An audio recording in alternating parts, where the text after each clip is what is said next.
हे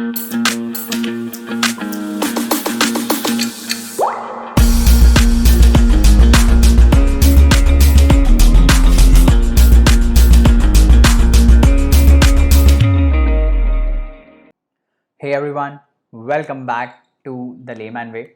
और ये हमारी नई सीरीज़ है जिसमें हमने डेली डोज स्टार्ट किया है सीसैट का, क्योंकि सीसैट में काफ़ी लोगों को दिक्कत आता है। तो हम क्या करेंगे कि रोज़ 2 से 3 क्वेश्चन सॉल्व करेंगे, प्रैक्टिस क्वेश्चंस सीसैट के, ताकि आपका सीसैट जो है वो प्रॉब्लम ना करे। आप इस लेक्चर सीरीज़ को फॉलो कर सकते हैं प्रीलिम्स तक, जो अभी 30-40 दिन बचे हैं, 40 डेज़ बचे हैं, राइट। तो 40 डेज़ में 80 क्वेश्चन भी कर लो तो काफ़ी है, रोज़ का रोज़ कम से कम टच बना रहेगा, है ना। तो ये हमारा मकसद है। 2 से 3 क्वेश्चन करेंगे, ज़्यादा नहीं करेंगे। 10 से 15 मिनट के वीडियोज़ रहेंगे, इससे ज़्यादा हम कुछ करने नहीं वाले हैं इसमें। और क्वेश्चन जो होंगे वो एकदम लेवल के क्वेश्चन होंगे, है ना, जैसे आते हैं यूपीएससी में, वैसे ही क्वेश्चन हम प्रैक्टिस करेंगे।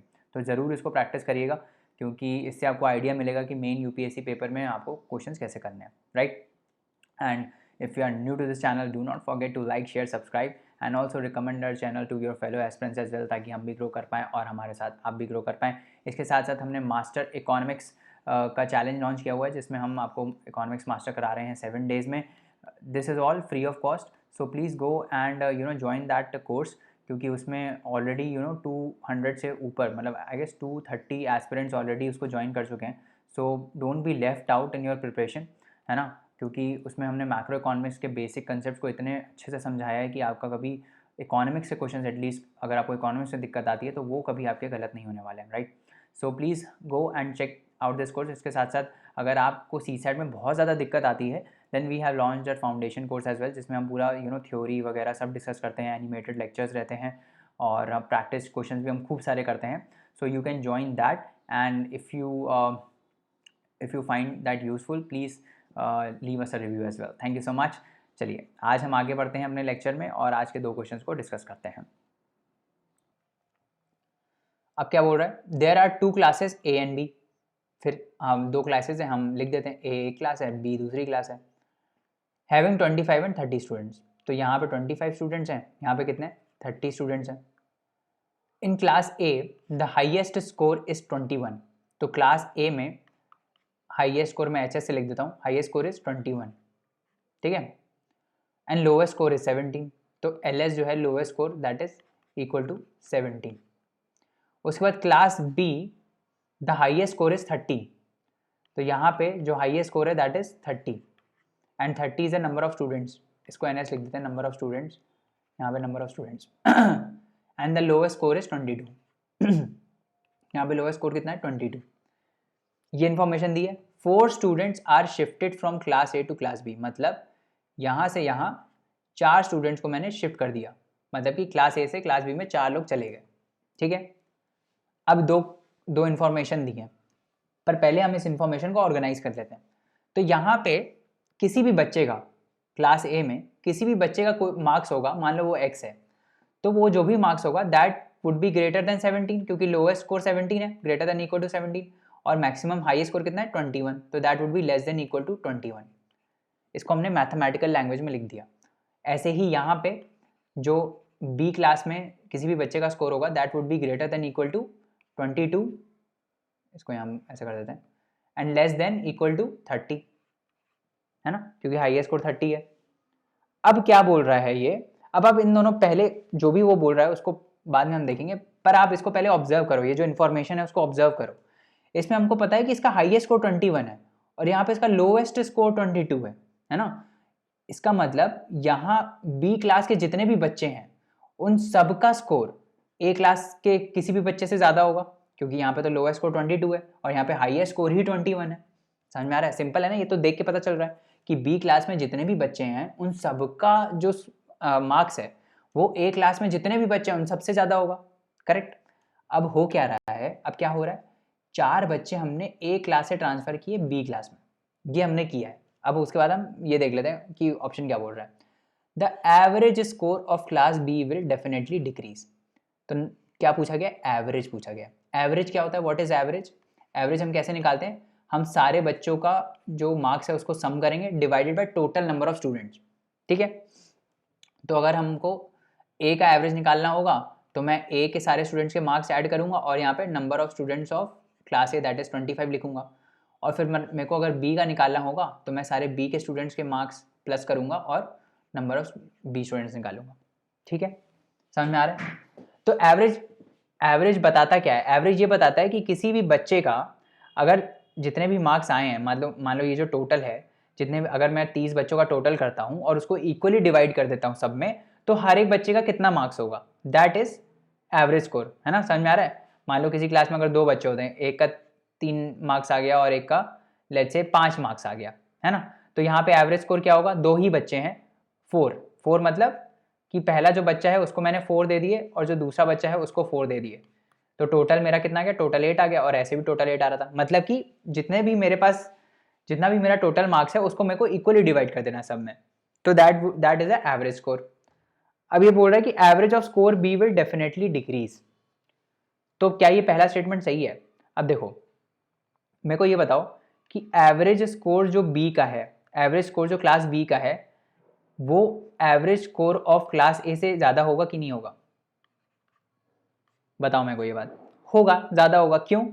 क्योंकि यहाँ हर बच्चे का जो मार्क्स है वो ए के हर बच्चे से ज़्यादा है, तो ऑब्वियसली यहाँ का एवरेज स्कोर तो ए से ज़्यादा ही होगा ना। समझ में आ रहा है? अब जब मैंने ए क्लास के 4 बच्चों को ट्रांसफर किया बी में, तो मैंने क्या किया? मैंने बी के जो टोटल मार्क्स हैं उसको कम कर दिया। Total marks in the sense कि मतलब एवरेज स्कोर को कम कर दिया। क्यों कर दिया कम? क्योंकि यहाँ पे ए जितने भी बच्चे यहाँ बी में गए हैं उन सबका मार्क्स जो है वो बी के लोएस्ट स्कोर से भी कम है।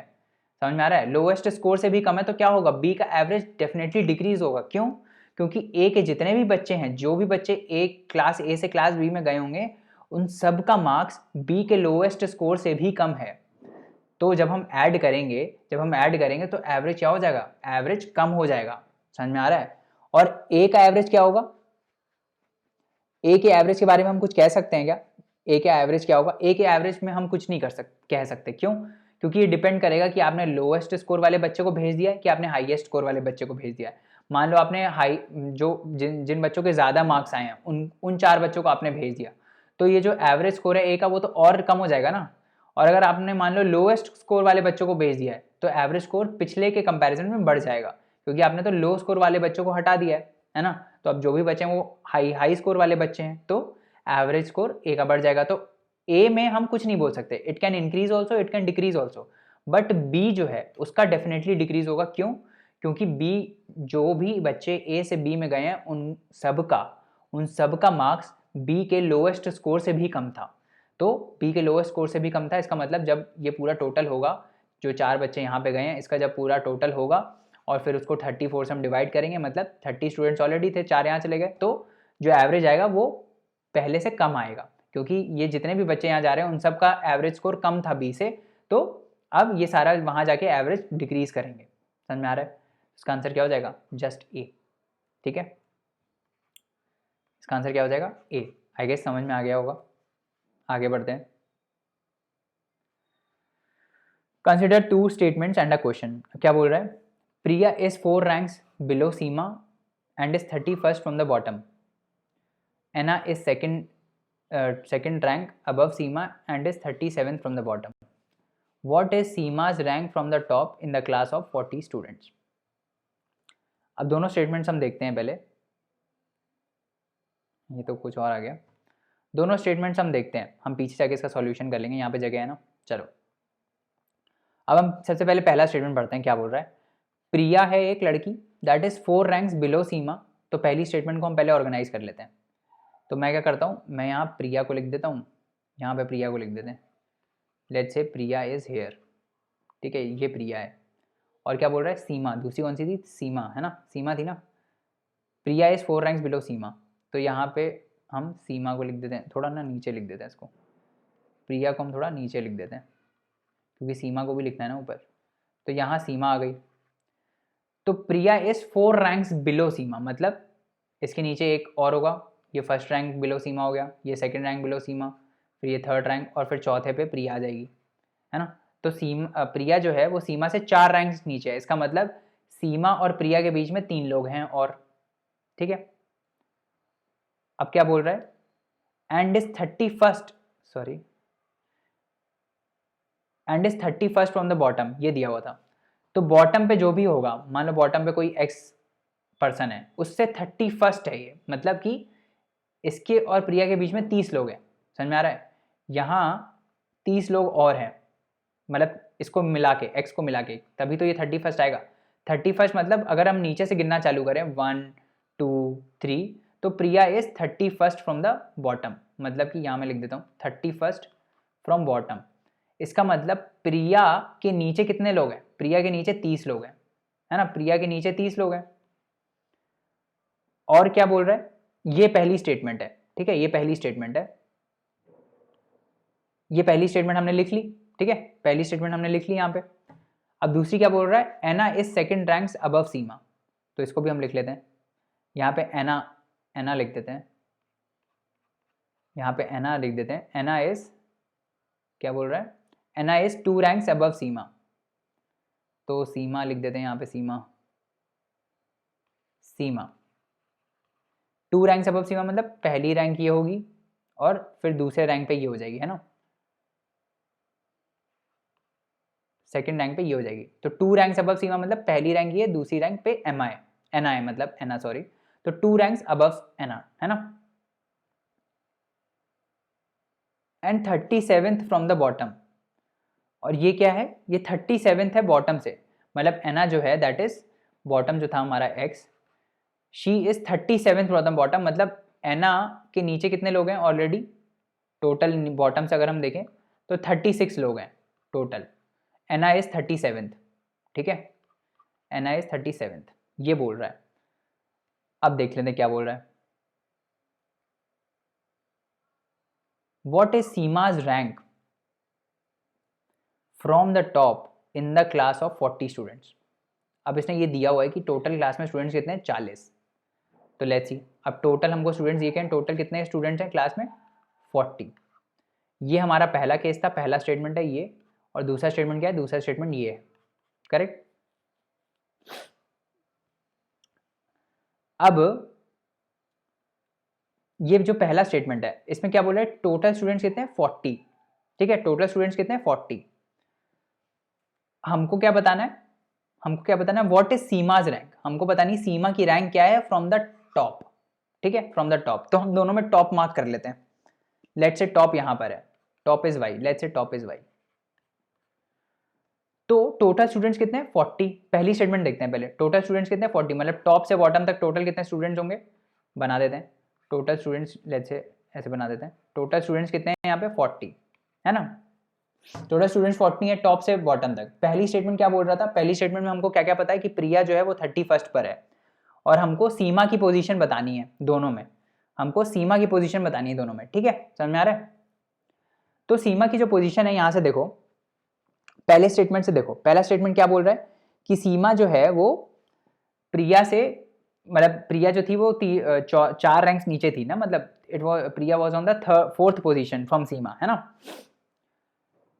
तो प्रिया और सीमा के बीच में 3 लोग थे हमको पता है, और प्रिया नीचे से 31st थी, मतलब प्रिया 31st थी, तो सीमा यहाँ नीचे से कितनी होगी, सीमा नीचे से कितनी होगी, 31 प्रिया है, 3 और प्लस कर दो, कितना आ जाएगा, 31 32 33 34, और सीमा होगी 35th, है ना, सीमा होगी 35th, और सीमा मतलब 35th होगी, और टोटल कितने लोग हैं, 40 लोग हैं, तो टोटल 40 लोग हैं, सीमा नीचे से 35th है, तो इससे ऊपर लोग कितने लोग होंगे, 5 लोग और होंगे, है ना, 5 लोग और होंगे। इसका मतलब सीमा जो है ऊपर से कितनी होगी, Seema is 5th from the top, है ना, समझ में आ गया, Seema is 5th from the top, इसे हमने निकाल लिया। तो पहली स्टेटमेंट से अगर हमको सिर्फ पहली स्टेटमेंट मालूम है तो भी हम निकाल सकते हैं आंसर। अब हम दूसरी स्टेटमेंट भी देख लेते हैं, दूसरी स्टेटमेंट क्या बोल रहा है, दूसरी स्टेटमेंट क्या था, एना की हमको रैंक दी गई थी, सीमा की हमको बतानी है, और हमको ये पता है कि ये टोटल कितने स्टूडेंट्स हैं, टोटल जो है स्टूडेंट्स वो 40 हैं, टोटल स्टूडेंट्स 40 हमको दिया गया है। अब एना की हमको रैंक पता है कि एना इज 37 फ्रॉम द बॉटम, ये सारी बॉटम से रैंक है ना, तो एना के ऊपर कितने लोग होंगे, 3 लोग और होंगे, मतलब she is 3rd from the top, she is 3rd from the top. और एना और सीमा के बीच में, मतलब एना इज 2nd फ्रॉम द सीमा, है ना, तो यहाँ 2 लोग और होंगे, तो सीमा कितनी हो जाएगी टोटल ऊपर से, 5th हो जाएगी, यहाँ से भी 5th आ गया, है ना, समझ में आ गया, सीमा की समझ में आ गया ना, Seema Anna is 3rd from the top, और बीच में एक और लोग है 4th, और फिर सीमा हो जाएगी 5th, ठीक है, समझ में आ गया। यहाँ से भी फिफ्थ आ गया, यहाँ से भी फिफ्थ आ गया, मतलब इंडिविजुअल स्टेटमेंट से भी हम निकाल सकते हैं, मतलब पहली स्टेटमेंट अगर दी हो तो भी हम निकाल सकते हैं, दूसरी स्टेटमेंट से दी हो तो भी निकाल सकते हैं, दोनों स्टेटमेंट की जरूरत नहीं है। अब क्या बोल रहा है, अब क्वेश्चन पढ़ लेते हैं क्या बोल रहा है। Statement 1 alone is not sufficient to answer the question. No, statement 1 से हम निकाल सकते हैं statement 1 alone is sufficient. Statement 2 alone is not sufficient, ये भी गलत हो गया। इधर स्टेटमेंट 1 अलोन और statement 2 alone is sufficient to answer the question, तो ये सही है। या तो स्टेटमेंट 1 दी हो तो भी हम कर लेंगे, या तो स्टेटमेंट 2 दी हो तो भी हम कर लेंगे, तो ये सही है। चौथा क्या बोल रहा है, both statement 1 alone and statement 2 alone are required. नहीं, दोनों की जरूरत नहीं है, एक ही से ही हम क्वेश्चन सॉल्व कर सकते हैं। समझ में आ रहा है? करेक्ट। दिमाग में कुछ घुस रहा है हमने कैसे किया? जो भी दिया है उसको एज इट इज नंबर्स में पेपर में उतार लो, तभी क्लैरिटी आएगी। जैसे हमने पहला स्टेटमेंट दिया था तो हमने पूरा ब्रेकअप कर लिया ना, हमने ये देख लिया कि नीचे से मान लिया हमने एक्स है, फिर यहाँ प्रिया यहाँ इतने पोजीशन पर है, सीमा यहाँ पर है, जो जो दिया है वो लिखते जाओ, खुद ही सॉल्व होता चला जाएगा आंसर। और थोड़ा सा दिमाग तो लगाना ही पड़ेगा, है ना, बिल्कुल एकदम ऐसे ये जीएस का पेपर तो है नहीं ना कि रटा रटा आएगा, तो थोड़ा बहुत वे ऑफ थिंकिंग हम डेवलप करते चलेंगे इसमें। करेक्ट। तो आज का लेक्चर इतना ही है ना। अगले लेक्चर में और क्वेश्चंस को हम डिस्कस करेंगे। For more such lectures you can visit our website www.thelaymanway.com, जहाँ पे खूब सारे फ्री कोर्सेज अवेलेबल हैं। आप हमें व्हाट्सएप भी कर सकते हैं 7724886251 पे, अगर आपको कोई क्वेरी है प्रीलिम्स के रिगार्डिंग, मेंस के रिगार्डिंग, या स्ट्रैटेजी कैसे फॉलो करनी चाहिए, क्या फॉलो करनी चाहिए। You can book our session also, जिसमें हम आपको 1 घंटे का मेंटर्ड सेशन देते हैं to guide you towards prelims and mains, तो वो भी आप चेकआउट कर सकते हैं। इसके साथ साथ हमारे वेबसाइट पे बहुत सारे फ्री कोर्सेज भी अवेलेबल हैं और पेड कोर्सेज भी अवेलेबल हैं, so go and check it out. Thank you so much. पढ़ते रहिए, हार्ड वर्क करते रहिए। अगले लेक्चर में मिलते हैं। Bye bye and take care.